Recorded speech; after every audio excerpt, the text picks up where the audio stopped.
my God, I am so excited. Hello, welcome. Thank you for being here. I have the Johanna Bloom back with us. She's my first returning guest, actually, which is really exciting because she was my mentor.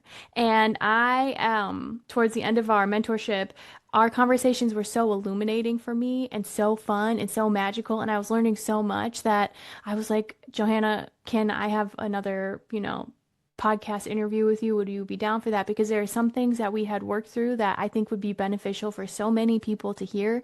But first and foremost, Johanna, how are you? Tell me all the things. Hi, Ashley. I'm so excited to be back. I'm very honored to be your first returning guest. And Ashley just got back from a hiatus and I missed her and it sucked. Um, so I'm really glad she's back. I missed your energy.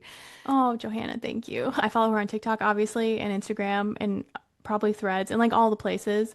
But my favorite thing is when I look at all of her content, I leave comments and things and stuff. So I was like, sorry for flooding your entire feed, but I needed a break. I took a week-long break from social media pretty much, and I think everyone should do that, by the way, because your creativity is different and you're less anxious and you don't realize how much you're performing and all these things. But thank you for saying that. I appreciate it. So first, to dig in, because there are many topics, I want to ask you about the painting that you have behind you. Where did this come from, and what did you learn from this being? So this is a painting I actually made in a tattoo shop. If you're on the podcast and you can't see it, it is a bighorn sheep. It's like a very stylized line drawing with some watercolor drips. And a lot of art happens in tattoo shops. I used to be a tattoo artist, and I was sitting there between clients one day, and this really strong mental image of a bighorn sheep just popped up, and I loved it. And I originally came from Colorado, so I used to see bighorn sheep on mountain drives. So I drew it, and I didn't really think much of it. I think I advertised it maybe as a tattoo. I don't think it ever sold, and the design just kind of followed me. I eventually made it into a painting. And just recently, I started to get a channel from this animal. I was looking at the painting and I started to hear a conversation come through. And I thought, oh, like I'm going to need to sit down and record this because if I don't write down my channels, I forget a lot of the information that comes through. It's like I become a vessel, so things just go in one ear and out the other. And if I don't make some kind of record, a lot of it I just lose, which I've learned to be okay with. Like sometimes it's okay to just flow through information like that. But this one felt important. So I actually just posted a TikTok video about the whole conversation I had with this bighorn sheep. Do you want to, Ashley saw it. Do you want to talk about what you noticed from that conversation? Yeah, okay, so what I found to be so fascinating is the sheep brought through the idea of being connected to the mountain through its hooves. And I know, humans, we should be grounding and putting our bare feet on the ground, especially for what that does to our system because we're electric beings. But the way that the hoofs were was just so intriguing to me, and the metaphor that it gave you was fascinating. Yeah, it talked about its hooves being puzzle pieces connecting with the mountain. And it also gave me a warning. It asked for humans to not hoard water. It talked about being a bighorn sheep being at the source of the snowmelt water that comes down from the Rocky Mountains and feeds, I think, several states. The Colorado River, I think, goes all the way to the Grand Canyon. And it talked about human dams and how when a beaver builds a dam, it becomes like an oasis for forest life. But when humans build a dam, it becomes, I think it said like a gravel wasteland. Like nothing grows there. It's just this huge reservoir of water. And the ram told me that the snowmelt is the birthright of the animals and plants down the line, and that when we hoard the water like that and dam all of it, we are keeping their birthright from them. I mean, I watched that and read it because she puts quotes in her content and was like, God, first being a little bit bummed about humanity, but also the birthright. Of course it would be. And we can impact the ecosystem by being more mindful. And I think more of that's going to happen because, consciousness is expanding in such a way, and having more people tune into animals, I think is only going to help us. And so for a little bit of context, I had been working with multiple mentors for years now, but only last year did I really start focusing on like psychic development and things like that. So I found a mentor that I liked, but it wasn't the depth that I needed. And so when I had a few sessions with Johanna, I remember sitting in the car after getting this like fancy ube latte, which is like this purple potato, and sipping it and being like, oh my God, does Johanna offer mentorship? Because if there's anything that I have always wanted to learn, especially as someone who loved the thornberries growing up, I was like, oh, if I could talk to animals, that would be amazing. And then you meet someone who can do it, and then immediately I'm like, I can't do that. I definitely can't do that. But I thought, well, why not expand? If you hear that, it's my cat. I didn't want to close close any of my three cats out of the session. That's Fernie, Bernie, Puddin' Pop, aka Professor Fernicus, my Night Ninja Prince. All right. Amazing. Also behind me, I have Knox, but you can't see him. He's sleeping. And Johanna was like, yeah, hold the space. So we're letting that happen. Oh, okay. Human moments. So I reached out to Johanna and I was like, hey, do you offer mentorship? What does that look like? Just wondering. And she responded back. And then at the jump, we started. And I wanted to bring her on to talk about her mentorship and things because it was one of the most impactful experiences of my life to be led by someone like her. Because, and I wish, I wish I would have started with animal communication first before I dove into the Akashic records or, channeling your higher self, although that one specifically makes a lot of sense. But when you don't trust yourself, it's hard to make that connection or believe in it. And so when I was working with Johanna, something that moved me was having the ability to work with someone who can tune into tangible physical aspects. And then you do it and you get confirmation and then you cry because you're like, wait, that's real, you know? So before we dig into the mentor part, because I wanted to tee that up, I had where we were talking a little bit about something that I was really curious and I wanted to bring to everyone because Johanna has experienced this. Would you be open to sharing more about your process and your early experiences with opening up to beings who didn't have your highest intention? And what did you learn? Oh, this is such a loaded question. I'm so excited. So, when I first started to wake up to my psychic abilities, I was working at a very remote horse farm. I used to train horses for a living, and I had just gotten out of a really bad relationship, ran away to Indiana, was working at this really remote barn, which I wanted. I like just wanted some space. And the very first night I was there, the employees put me up in this big, beautiful, like colonial farmhouse that had all this antique furniture. And they told me, this is where you're going to be staying for the night. Sometimes the house makes weird noises. Like, sometimes people get a little freaked out. It's like an old house. So call us if you need anything. And in my mind, I'm like, oh, it's a haunted house. And so I was really excited, actually. I was ready, like, for this kind of experience. And I remember, I mean, all kinds of weird stuff happened that night. I heard a clicking sound coming and going through the house. I heard something grating in the basement, like a big stone was being moved. I felt physical sensations, like this sort of icy swooping sensation, like someone was going through me. And ultimately, I felt like they were trying to scare me off. There was this feeling like, make it creepy, scare her off. And I didn't get scared off. I just sort of waited it out. And then I felt these energies start interacting with me and start getting curious. And it was the same experience I've had when I'm training a young horse or a difficult horse, and the horse charges me and tries to get a reaction out of me, tries to frighten me. And if I just hold my ground, the horse usually backs down and becomes very curious. And I had the same experience with these, I don't know, I call them ghosts in the house. And I started to experience more and more. That was just the first night I was there. I got the job. That was my interview process. I got the job, moved to a little property on site and started working there full time. And the experiences kind of grew from there.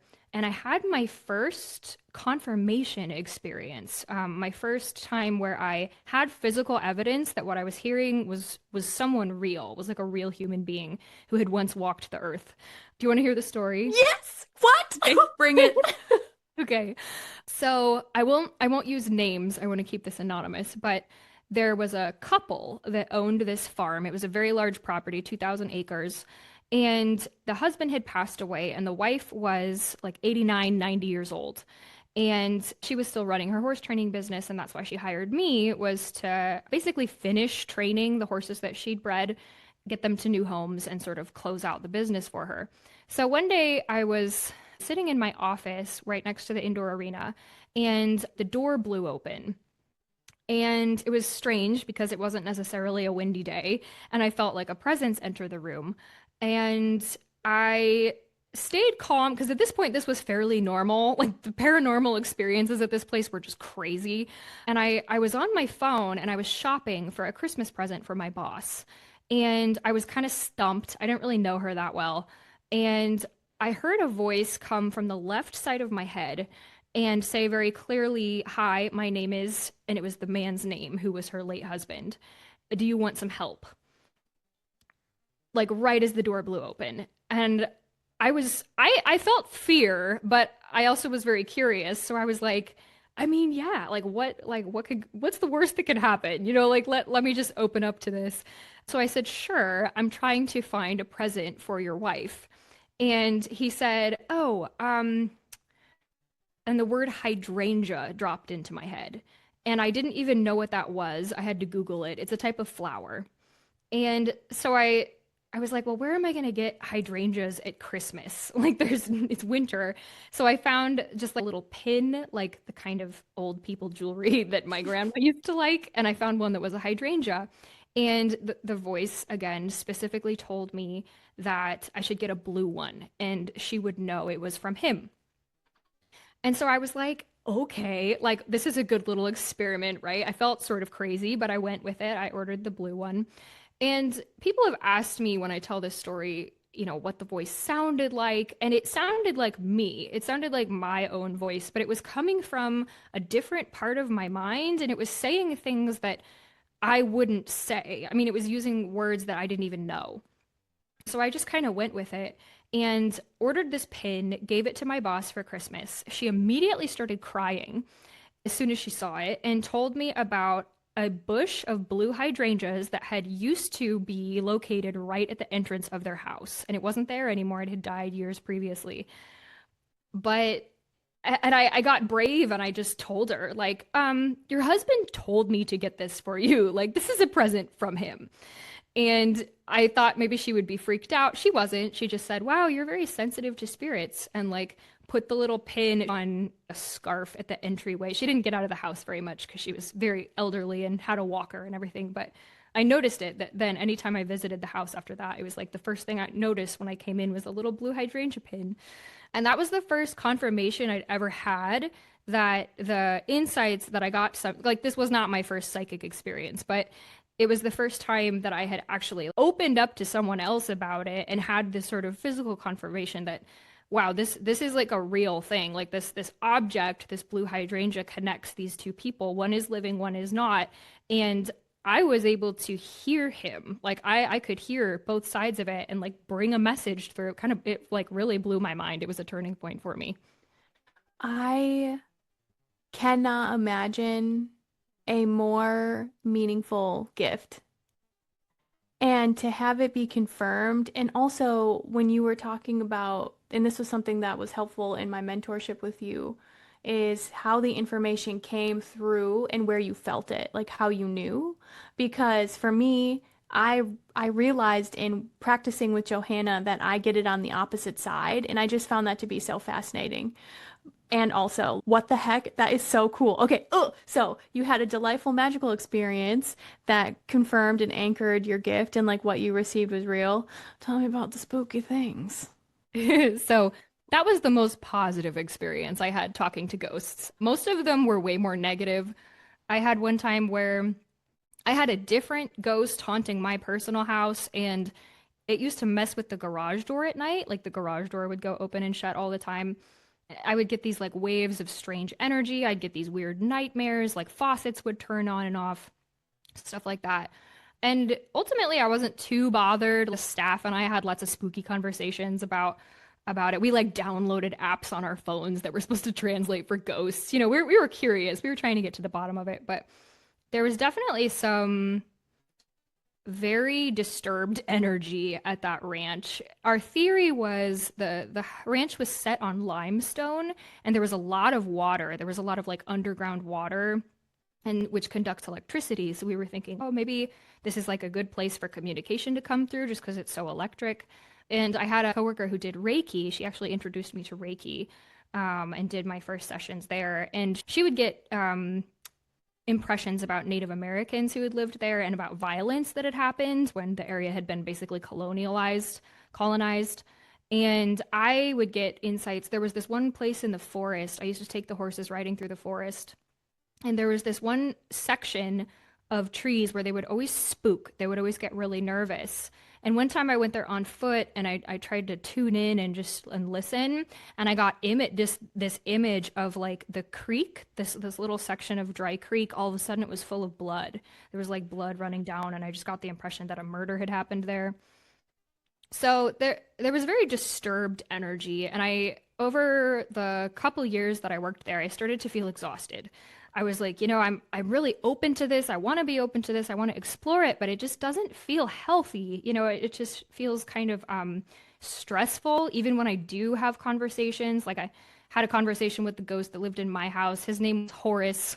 He had like been a plumber at the house at one point, and we developed almost like a friendship. We would have conversations, but he got super attached to me, and he would be like trying to influence all my decisions and trying to talk to me all the time. And I felt drained. It didn't feel good. And at that point, I had no boundaries. I had no concept of how to put up boundaries energetically, that I could even do that.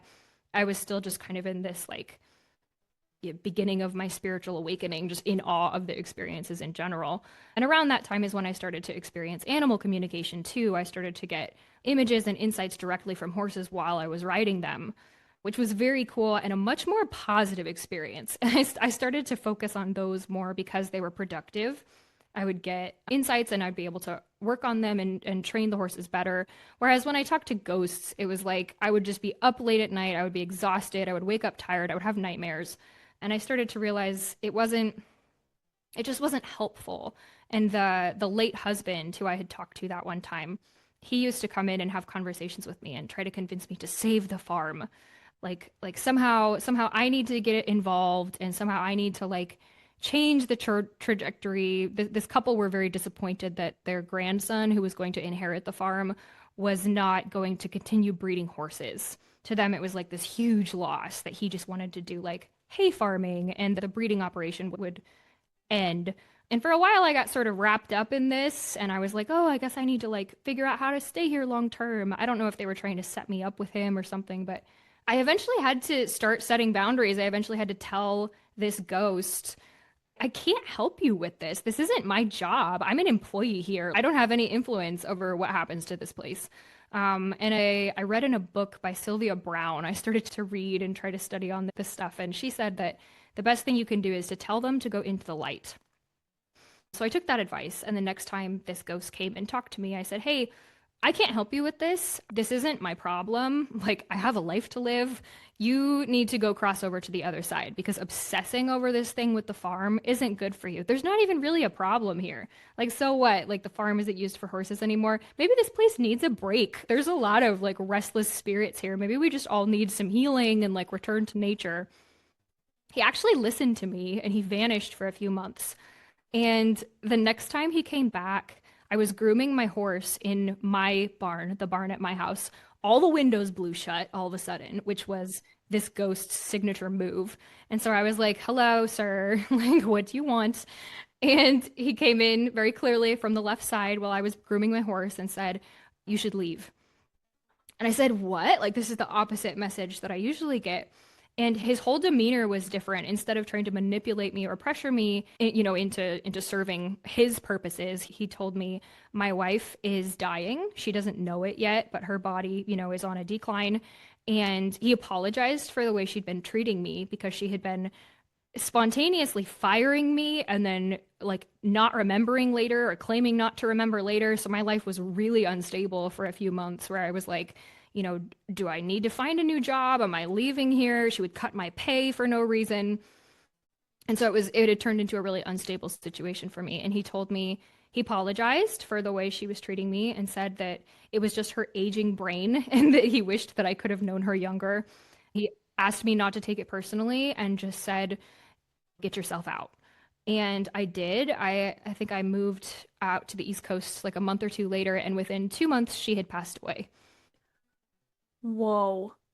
Yeah. That is an amazing story.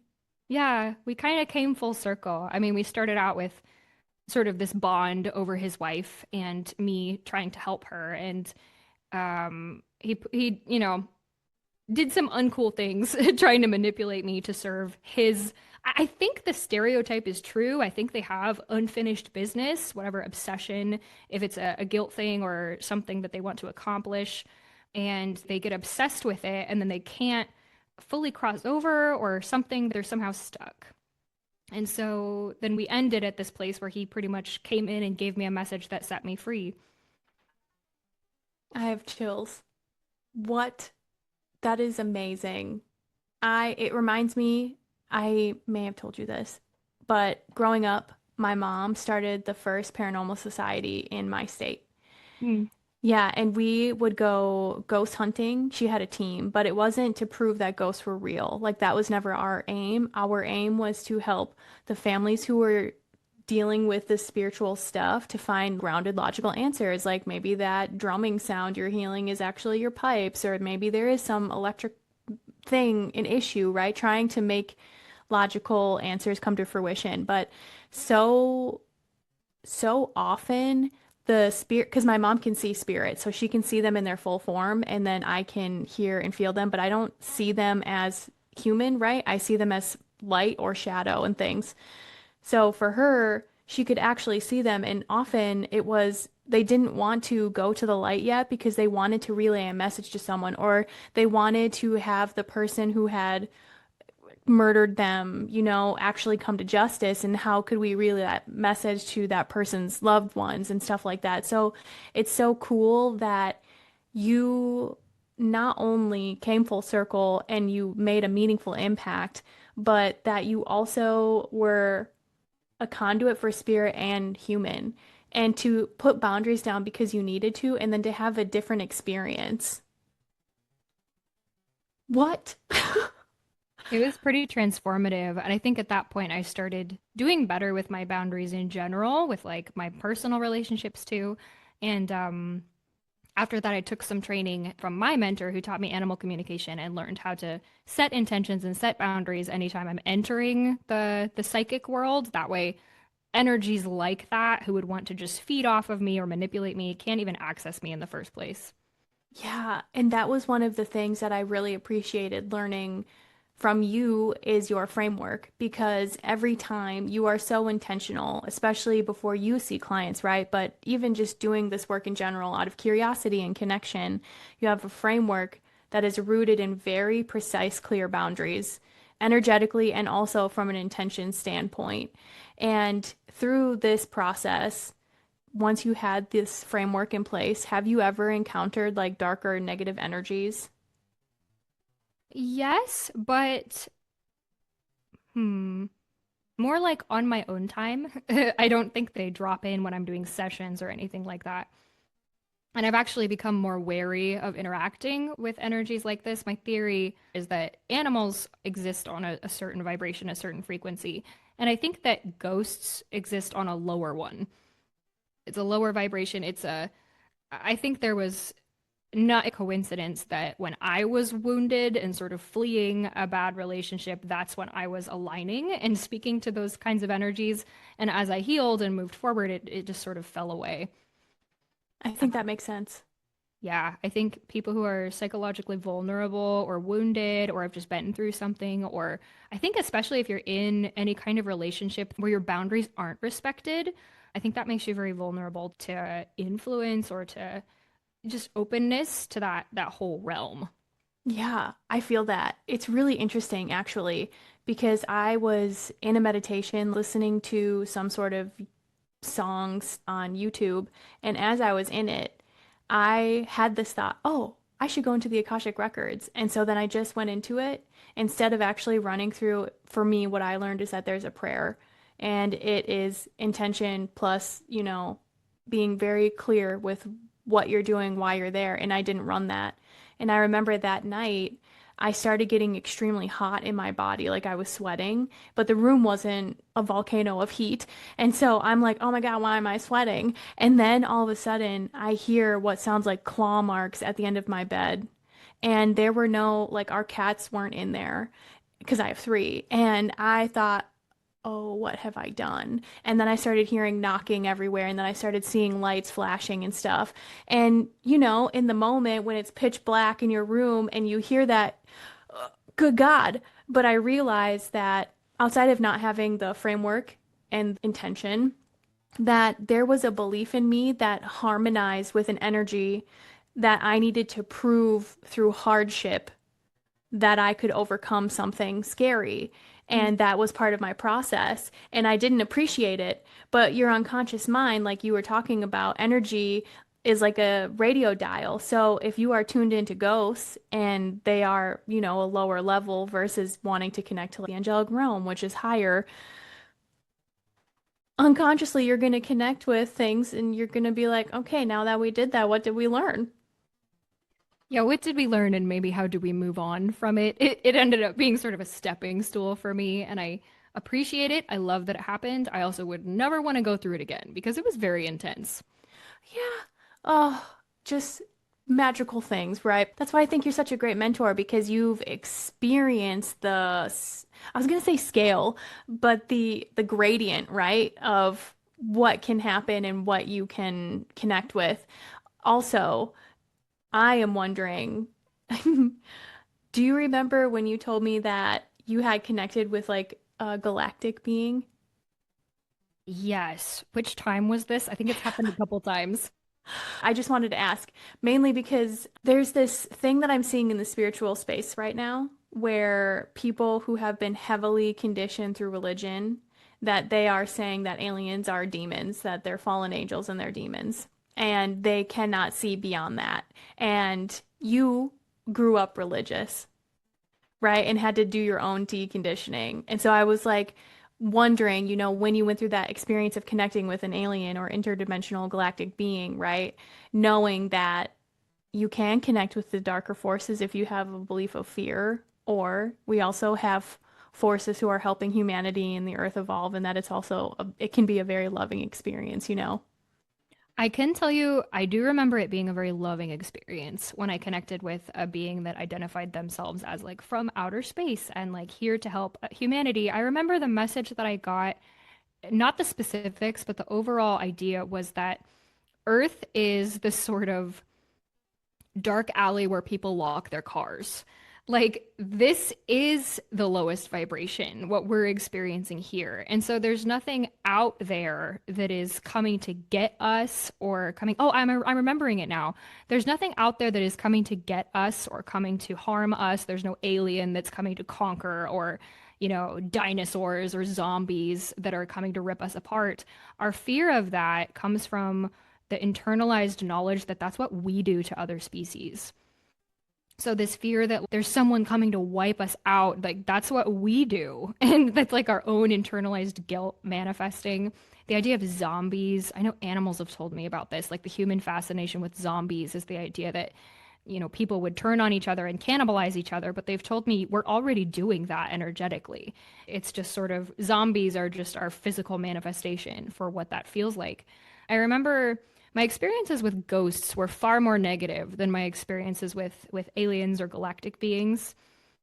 It didn't feel the same at all. The galactic beings came in with this wisdom and calm, and it felt good to me. It felt like something I wanted more of, and it felt really reassuring to know that like, anyone who comes to Earth to help you. I don't want to make blanket statements because obviously I haven't explored this very far, but galactic beings who come to Earth and connect with us to help us, they are trying to raise the frequency. The negative experiences I had that I would describe as more demonic had to do more with ghosts. And I've even posed this question to religious people that I know.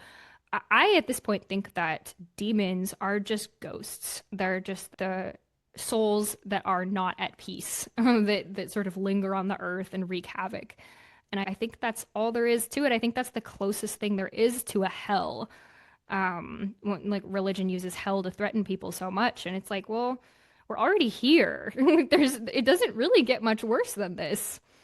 Yeah, I love that, especially because it's reminding me of on one of the ghost hunts that we did with my mom, we had met a spirit and we had asked them, why haven't you gone to the light yet? And they were terrified because they were Catholic and they felt that they were a sinner and that they were going to, for eternity, go to their own personal hell and there would be only suffering for eternity.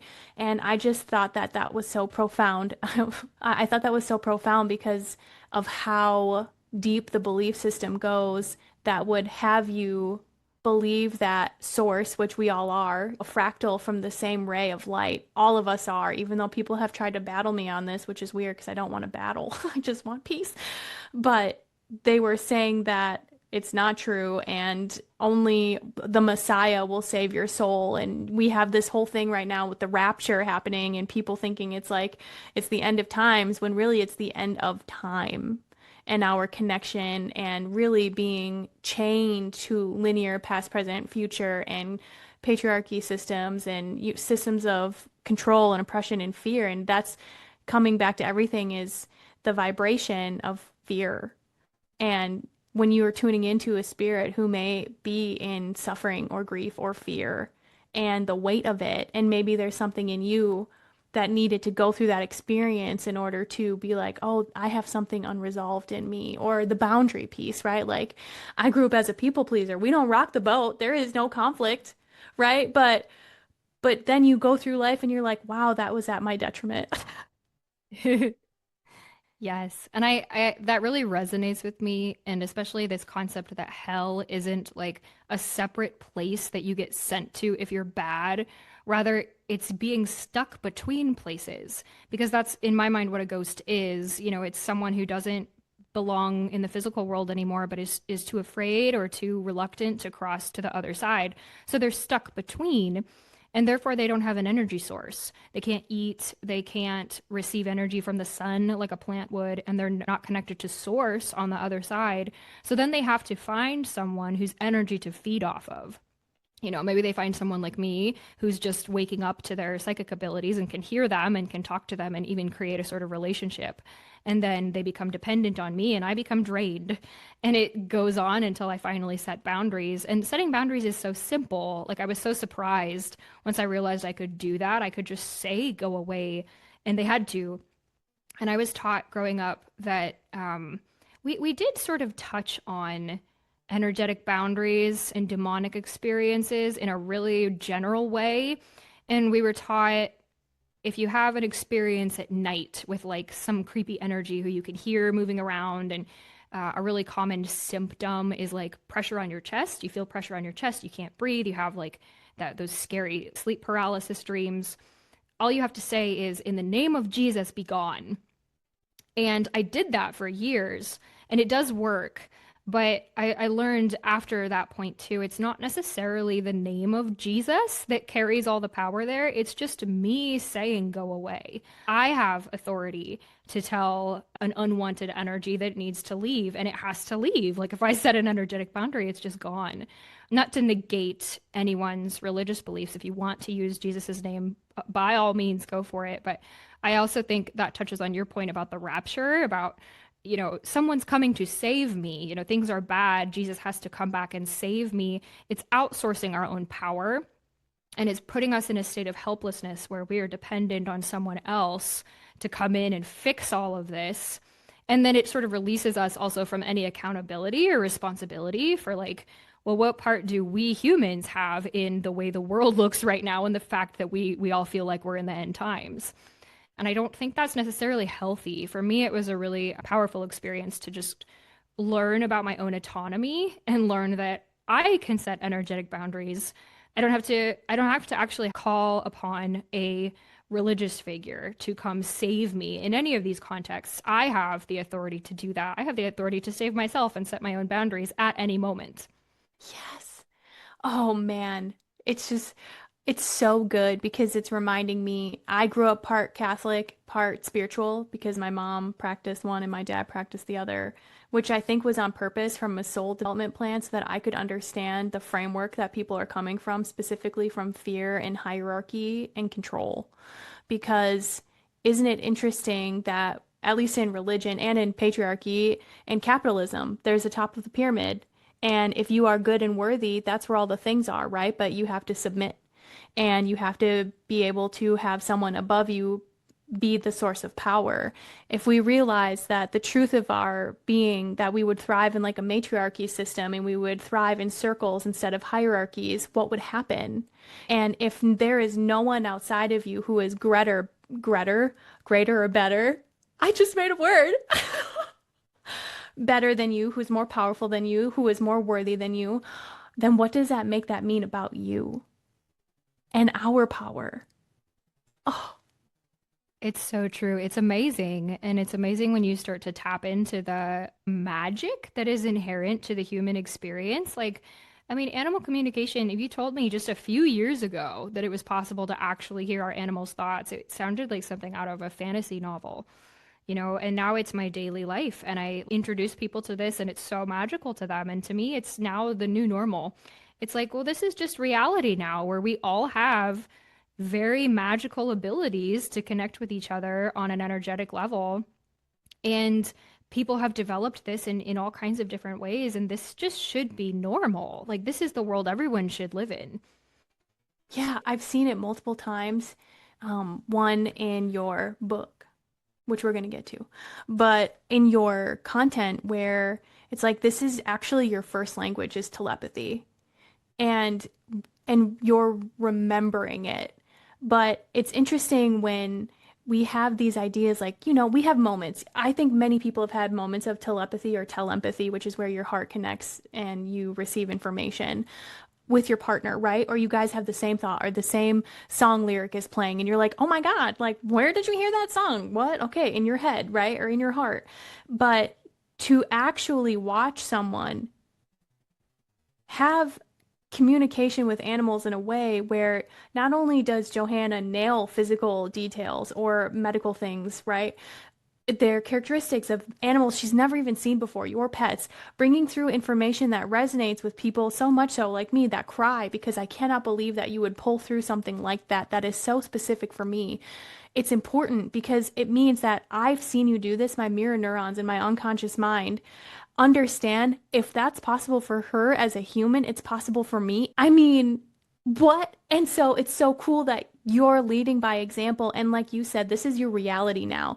I mean, you grew up religious. Like this is not a good thing in religion, to be able, they're the demons, it's the demons. And you're like, no, it's actually, my bunny. Like, what are you talking about? It's true. And it's sad. I've lost most of the relationships with my family over this practice. And that was a very like conscious step-by-step thing for me when I decided like how much to tell them or, whether to reveal this next layer of what I'm doing. And they just progressively, could not handle it and could not meet me in the middle anymore. But I think for me, that was also very liberating because the types of relationships that I lost, the types of people that I lost by doing this openly, were the types of relationships where I wasn't being very respected in the first place. I wasn't really allowed to have boundaries. And so those were the type of people who benefited off of me operating from a wounded state instead of me operating from an empowered state. So I have no regrets, really. Well, and what's so cool, as you're saying that, my heart is lighting up because it's like if you did not follow your heart, we would not be friends. I wouldn't know you. And there is something that, like, oh, I can't even imagine not having you be in my life and your magic and everything that you're doing in the world. Like, that would be so sad. So, you created space for more aligned people to meet you because, like, I respect your boundaries. Also, teach me everything. Thank you. I feel the same way about you. It's like if we got to let the weird flag fly so our people can find us. Yes. Okay, so you were talking about how you created a more magical world and now you live it, and this is just the truth of how you live, what you live, right? Can you tell me the story about how Horizon came into your life? Sure. So Horizon is my horse. She's my second horse, and she's a wild Mustang. And I have been trying to adopt a wild Mustang for about 10 years now. I had a wild Mustang as one of my very first horses. His name was Canyon, and he was from Nevada, and he was already trained when I found him. I was 11 years old, and my dad bought him for me, and I would ride him all around our property. And he was so steady and reliable and safe that my parents would let me ride him on the bluffs and the mountain trails all over our area. And he was my first taste of freedom because I was a very sheltered religious child. So I wasn't really allowed to get out until I had my horse. And then we could go anywhere. And so I've always been very drawn to Mustangs and very interested in the process that the United States has for gathering herds and adopting them out. There's good things and bad things about how we do it. And so I like bringing awareness to the whole thing because we need more people in this conversation. Horizon I tried to adopt a wild Mustang twice. Once I showed up, I drove 6 hours to an auction, and due to a miscommunication, I missed the auction by 15 minutes. And that put me off for a little while. The second time, I tried to adopt a Mustang from a sanctuary, and she would not load in the trailer. Like we tried for 4 hours, and she absolutely would not load in the trailer. And that was actually one of the things that catapulted me into animal communication because I was like, I still have this goal. This thing still feels so important to me to adopt a wild horse, but how am I going to do it if I don't know if the horse wants to come home with me? Because I had even met this horse beforehand and like I thought we had a connection. She clearly didn't, or not enough of one to like come home with me. She wasn't aligned. So that's when I started learning the distance communication. And I remember when I found it, I was like, this is how I'm going to do it. I'm going to talk to a horse using a photo long distance and find out who wants to come home with me. But she came to me first. I was like starting this process and I was looking at auctions and looking at sanctuaries and everything. And it was like a little more than a year ago, probably last fall, I started to get these images of a white horse with blue eyes in the middle of my sessions. Like I would be doing a session with you and your cats, and just all of a sudden, image of a white horse with blue eyes. And it was very brief. She would just like come and go, and I would have no context or no clue. I would ask my client, do you know this horse? And my client never did.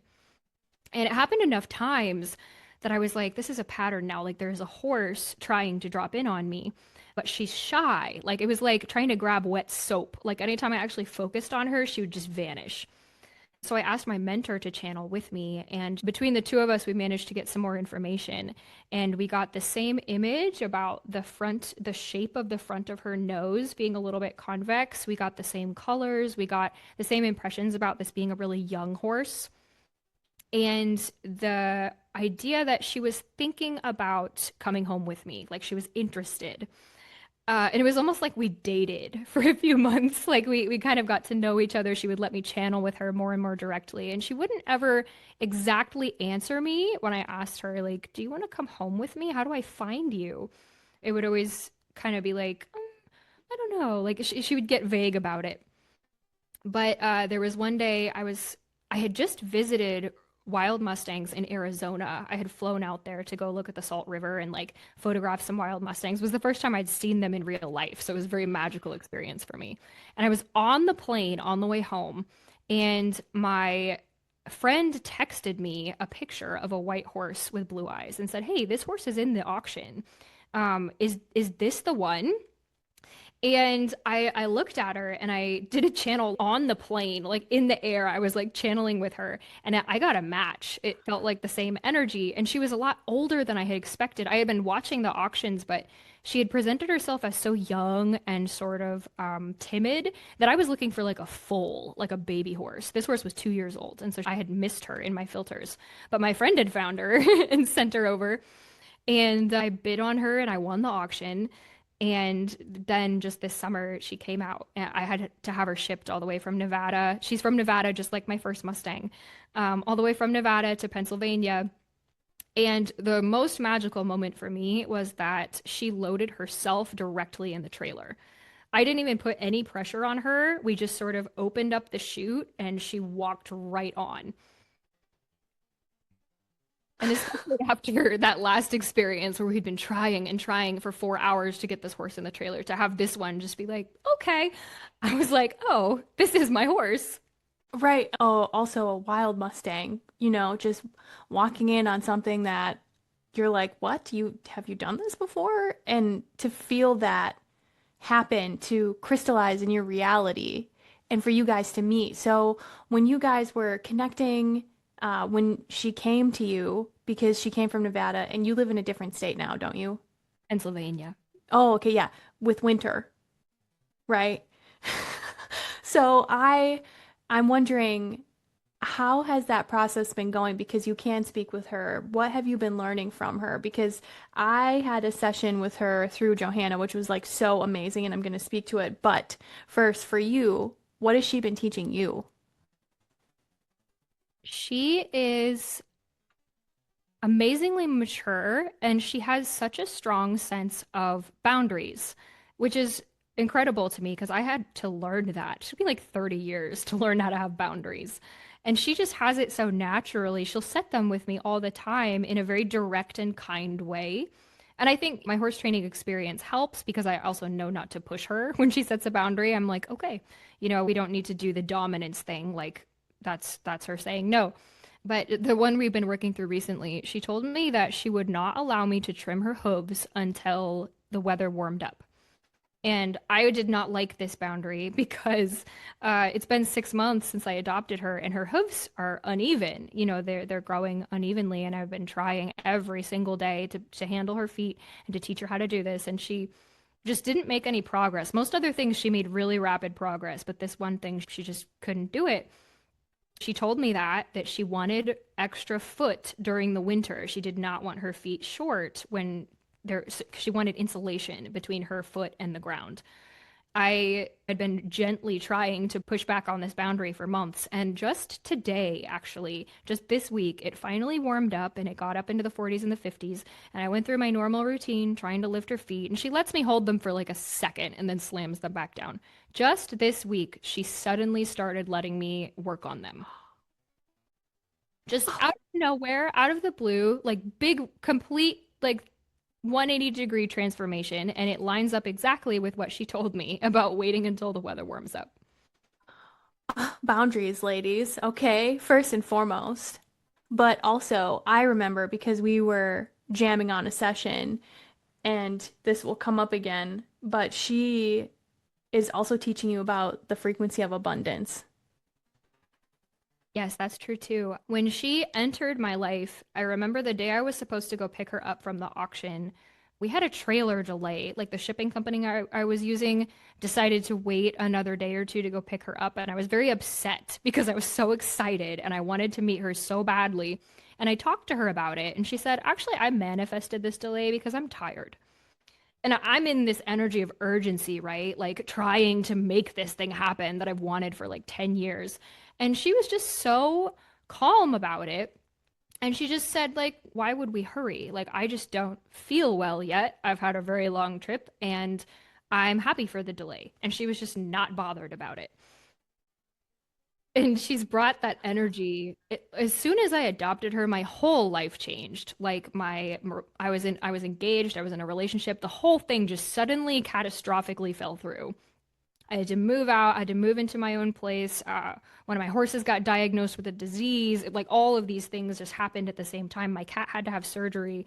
And it felt like this major, like, clearing. All this stuff came to the surface. And I just had to step into my power and step out of these old ideas that I think the thing I was stepping away from was this patriarchal idea that I needed someone to provide for me. Like I needed a man in my life or a job or a boss or some kind of structure where I felt safe. And it ever since I met Horizon, even energetically, it was like I was being called into this, like having my own business and being single again and just stepping into like I can do this, I can be alone, I can be in my power, and everything is fine. We have abundance. And that's what it comes from is this idea that we have enough. We don't need to rely on a system to have enough and survive. We have enough. You're like, and two horses. Hello. Yes, I have never had two horses. This feels so outlandish to me. And I was so worried about my money when I adopted her, but my finances just expanded. Like I think my income has doubled since I adopted her. Because she's a unicorn. If we're gonna be honest, she really is. She is. Yes. Can I talk a little bit about my experience? Please do. Oh my God. Okay. When I started working with Johanna, she taught me her framework. And so part of that framework is you learn how to connect, right? How to, be clear who you're specifically connecting with, what you are not connecting with, right? Like it's a very precise framework that you follow. And so in working with her, what she would do is she would give me one animal, sometimes two later on in our journey, to connect with. And so what I would do is I would meditate for about 20 minutes. I would run through her framework, which she teaches you in her mentorship, and then she would give me 3 to 4 questions.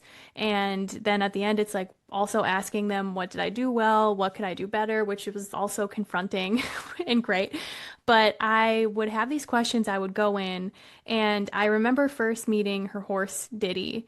And I remember the voice, because usually when I connect, it's my voice, like you had shared. This voice was so like a little bit proper, like an English professor. And I was like, what is this? I know this is not me. And then he had this information to share with me. And I remember sending it to Johanna, sweating from my pits, man. I was like, oh my God, this is silly. I don't know. And I sent it, and your response back to me healed something in me because it wasn't so much about validation, although we want that, right? Especially if you have clients, we want to validate and confirm certain things. It was the fact that there are things I touched on that I felt like I imagined or made up, but were true. And so that has been like a theme through our mentorship is trusting actually what comes through, even if it feels weird or silly or wild or it doesn't make any sense. So one of the things we also learned is that my favorite way to connect is when we're in an expanded state, meaning I don't want to touch on the physical details. I don't want to prove to someone to like what color is Diddy? I got that wrong, which was amazing. And I was like, what? Oh God, what happens then? And then I'm like, everything's going to be wrong. But then you start tuning in and you get this information. You relax, really, is what Diddy told me I need to relax. And so, like, Johanna is amazing, just well-rounded, right? And watching you pull through details, like when you pulled through Fern, you're like, he has these, or Aziza, my stray cat, we pulled in these amazing green eyes. And I was like, yeah, actually, you have no idea. You've never seen it. Or my lynx point, right? You were like, why has such a big paws? What is happening here? Blah, blah, blah. And for me, I really struggle with getting the physical details right because there is such a huge chance of being wrong that it does something in my brain out of fear. But when you were like, okay, now ask about the nature of this, or what did they learn in their life experience? Because it was so expanded, I could pull through the information I was most excited about because I'm like, well, I'm connecting to consciousness. How could I be wrong about consciousness versus like that horse is not, brown or something, right? So when she let me connect with Horizon, I secretly had been waiting to connect with this specific horse because I have been following Johanna's journey with Horizon the moment that she got her and started sharing her on social. But I never brought it up because I was like, in due time, it will happen. And it did on one of our, I think, second to last sessions. And so I wanted to share some of the things that came through because it was just like scary first for me because of the physical details. But the information she shared with me was so beautiful. And so Johanna, knowing that I struggle with the physical details, she was like, okay, so Horizon is struggling with her feet right now. And she gave me these specific things about what she's going through. Can you ask her what's happening and stuff like that? And I was so scared because I'm like, Joanna, I'm not like a horse whisperer. A, B, I know nothing about the medical field. I'm not a vet tech. I don't know anything like that. So for her to give that to me, I was like, ooh, stretchy. So I connect, I go through the process, and immediately when I connect with Horizon, there's like this energy in my heart, and I'm like, oh yeah, this is good. This feels so good. And so one of the questions was like, do the hoof cracks hurt you? And I felt like there was this sense of pressure and like a splinter feeling. And then Johanna had asked like, oh, well, what other things can you do for first aid or prevention? And I don't know, I had no idea, but I was like, this feels like fingernails and maybe like oil, or is there a mineral supplement you can try? Or is there something that you can seal the hoofs with, the cracks, that isn't permanent, but maybe like waterproof, right? And then Horizon also shared with me she wants calming music to be played and she wants reassurance and to be told like this is going to help her remain grounded and more beautiful. And, this is also a building trust exercise between both of you. And I just felt so silly typing all these things out because I'm hearing it, but I'm like, this is okay, whatever. So then Johanna asked me to ask her, what do you think about the cold and the snow? And I heard, and this could be also my own projection, right? This whole dance of our consciousness is merging and connecting. But I heard the snow is beautiful like me. The cold is something we acclimate to like you. It's not wonderful in the beginning, but over time you get used to it. And then you begin relishing the days you once felt a little disdain towards. Shifts in temperature shift perspective. And I was like, God, if that isn't so true, because in the fall we're like, oh, it's pretty, but it's also chilly. And then in the spring it's 30 degrees. People have flip-flops on. They're wearing their bikinis outside. So that was really amazing. And then I got to ask some questions. Johanna let me do this. And I asked, what do you love about being with Johanna? And this is what I received. I learn more about the world through her eyes and experiences. She is broadening my own horizons. Every client she works with, every space she expands through, her own consciousness expands my own. We are a beautiful team together because we both love and enjoy learning. I greatly respect her work and what she is doing for the animal and plant kingdoms. I am teaching her vision that supersedes what she currently has access to in the physical realm. I am opening her eyes to the greater world beyond physical senses. She's learning to expand her essence and power through what I model and offer energetically. And I was like, whoa, my brain. And then she said, I'm teaching her to hold her power and gifts with great reverence energetically so she is matched with a flow of resources that support her life and her creations. It is always, there is more where that came from. And then she told me, daybreak is guaranteed when you look for the sunrise. This is the energy of certainty one is intent to hold for the inevitable successes of their life. If you knew daybreak was guaranteed just as much as your success, what would you let go of or no longer carry within you? Move forward from that inner certainty and watch what happens with dazzling eyes and an open heart. And I remember sitting back before I sent this to you, and I was like, I had like tears. I was like, wow, I actually really needed to hear this. And I don't string sentences together in this way. And so when I sent it to you, one of my most favorite parts is I was so scared to jump on that call with you because, the medical stuff freaked me out. I have no idea. And then you're like, wait, I have to show you something specifically about the sealant in her hoofs or whatever. And she pulled up this giant white bucket of beeswax. And she was like, look at, we're starting this. And I was like, shut the front door. Are you kidding? I didn't even know that was a thing, right? And so that was healing for me. But then also the way that she talked about certainty and holding your energy in that way. And if you knew dawn is coming, daybreak is coming, and you just knew that, what happens in your world then if you know that you are worthy? If you are innately and inherently abundant?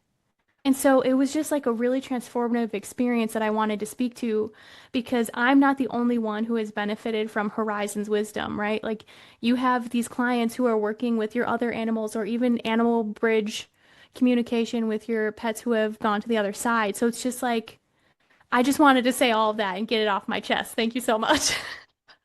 Thank you for sharing. That's amazing. It's so fun for me to find out what stands out to you and what you remember through this too. And yeah, like literally right as you pulled through the concept about oil or sealant on the hooves, I was in the process of ordering the beeswax because she had been telling me the same thing.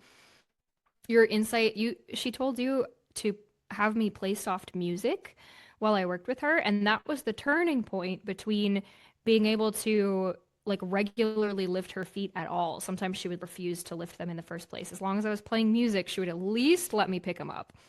Shortly after you did that session with her, I was watching her in the pasture and this insight just came through. She said, the most magical thing about humans is your ability to make music. You have the magic of birds. Oh, I have chills. Yeah, and she loves music, and I didn't realize how much until you did that session with her. Oh, thank you for saying that. Oh, holy buckets. That is so cool, especially the music piece, because there is a part of your energy that actually goes into creating that and then bringing it through your body, whether it's your singing or your breath, to be able to create a musical tone is just, oh, that's everything to me.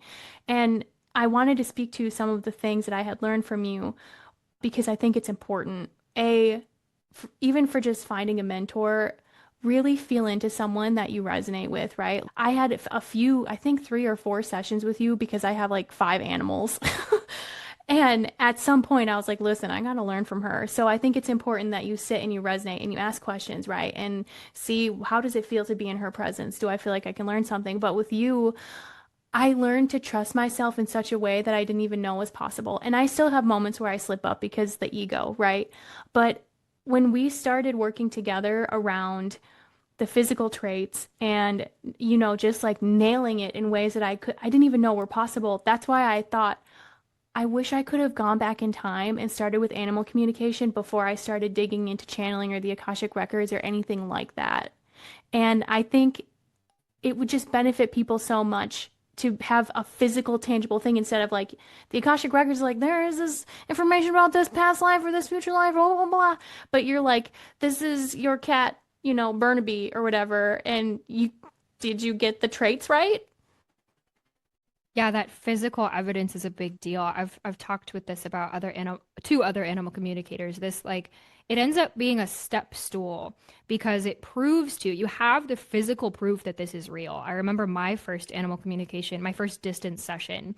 We did Diddy first. And the my friend who later became my mentor, the first thing she started talking about was she accurately described his bridle. She was like exactly describing like the thick padded black leather and the jeweled crown piece. And then she started accurately describing his trailer. Oh, it's like a white 2-horse trailer and you've had it for a long time and he likes it because there's sentimental value because you've been on really big trips in this trailer. And it was like one after another, after another, after another. And like nobody's 100% accurate. So obviously there's like a couple things that are, maybe a little off throughout the reading, but just a couple. It was just overwhelming the amount of proof and evidence that she had no way of knowing. And I just, within 5 minutes, I was like, this is real.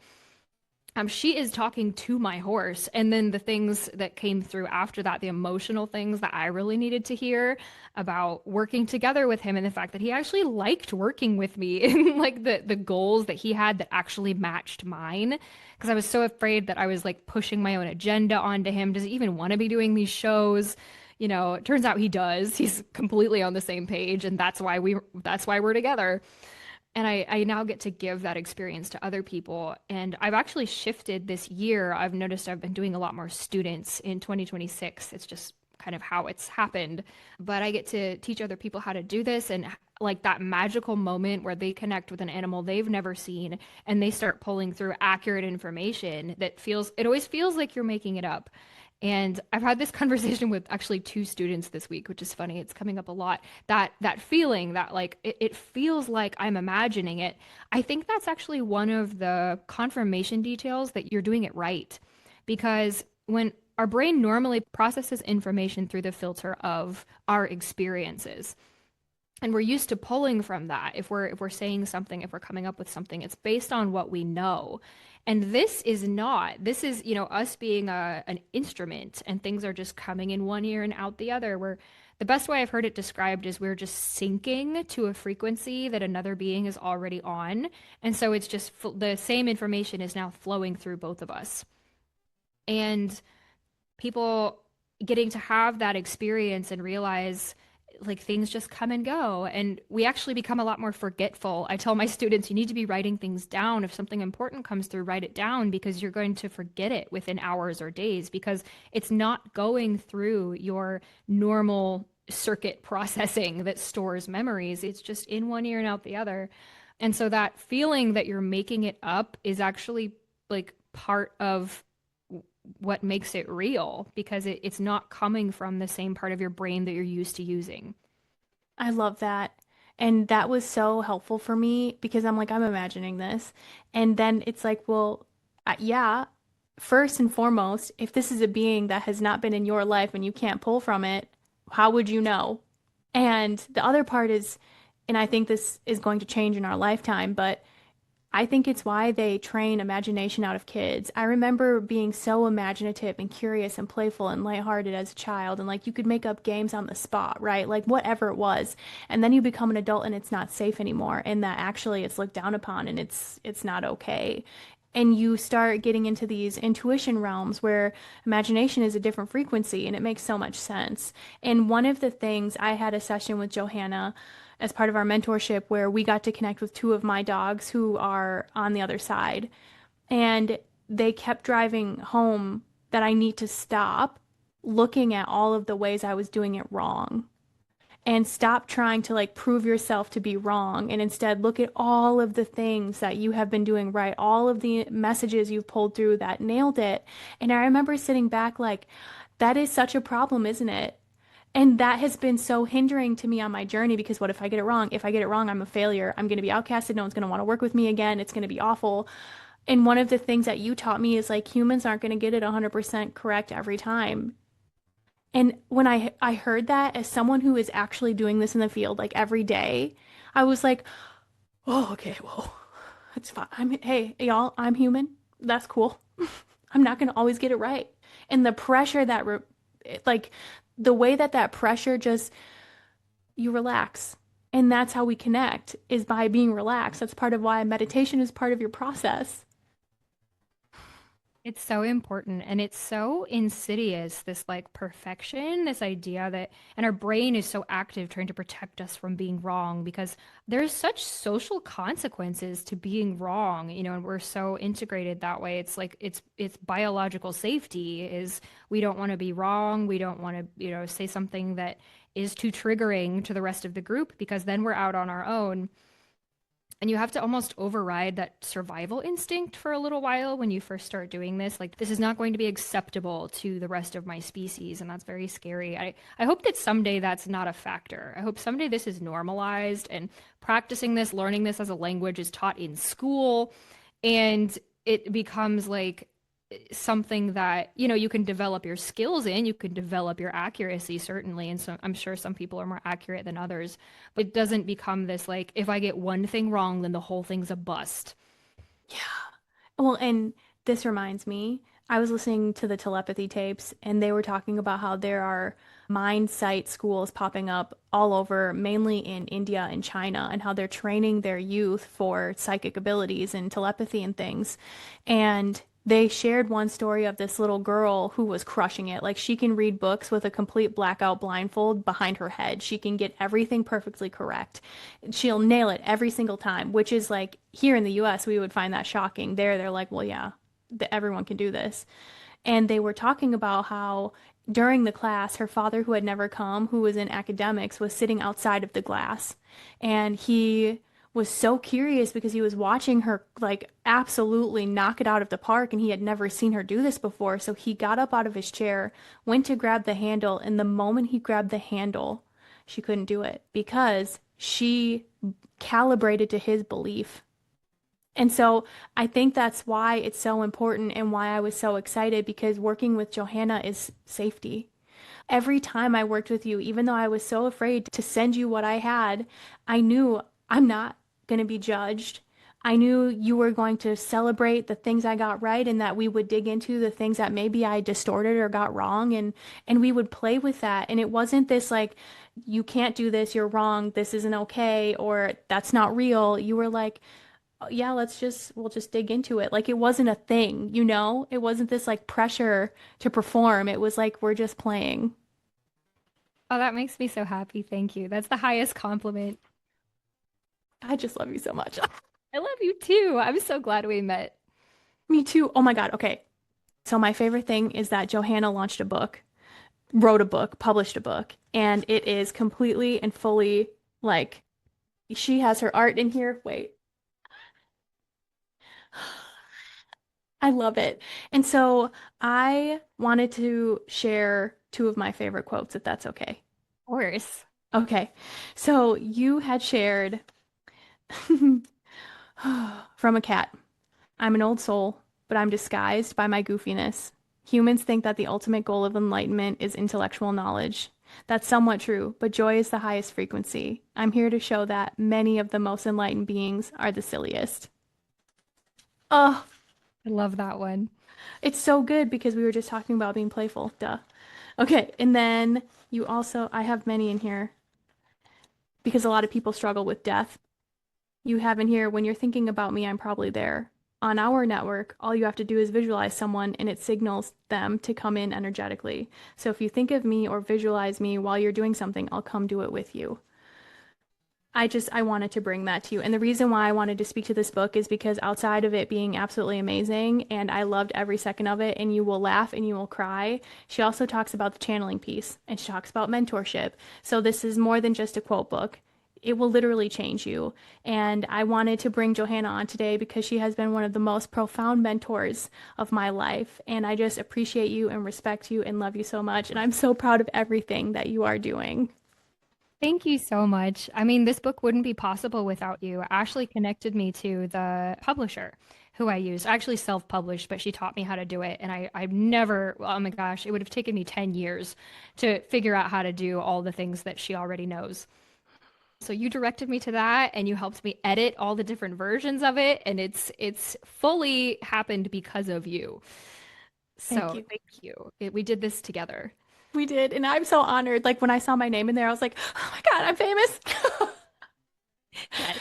So thank you, Johanna, for being with me. And thank you for everything that you do. And I love you so much. And I hope you have a wonderful, magical day. Thank you. You too. Thank you for studying with me and for jumping into this whole thing with me because now we get to discuss it together and explore it together. It's my dream, okay?